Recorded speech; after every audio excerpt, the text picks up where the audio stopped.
Қазақтың ұлттық тағамдары әлемдегі ең дәмсіз тамақтардың қатарына кірген екен. Әлемдегі 99 елдің тағамдарының арасында Қазақстанның ұлттық тағамдары небәрі 92-ші орында алған.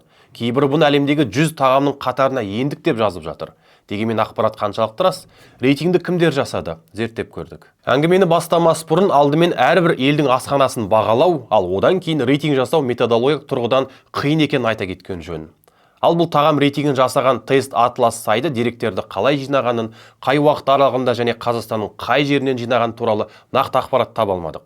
Ақпарат таратып жатқан көптеген парақшалар World Population Review сайтына сілтейді. Ал бұл портал айналып келгенде дереккөз ретінде сол баяғы тест атласты көрсетеді. Сайтта Қазақстан 100 елдің арасында 98-ші орында деп көрсетілсе, желіде 99 елдің арасында 92-ші деп тарап жатыр. Порталда рейтинг 18.912 тағамға берілген 590 мыңнан астам бағалау негізінде жасалған жазылған. Бірақ тағамдарды кім бағалағаны, қалай бағалағаны, қандай мейрамханалардың тағамдары екені нақты көрсетілмейді.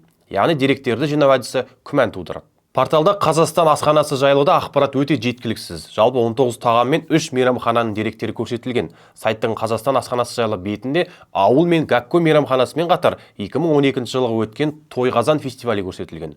Сондай-ақ сайтта Қазақстанның бір ғана қаласы, яғни Алматы ғана бар. Сайтта негізінен бағалау жүйесі ретінде мына тағамдар көрсетілген: шұжық, лағман, самса, бауырсақ, қазақы ет, қазы қарта мен жалжая және үлпершек бар. Одан бөлек шелпек, кеспе көже сияқты ұн тағамдары да көрсетілген.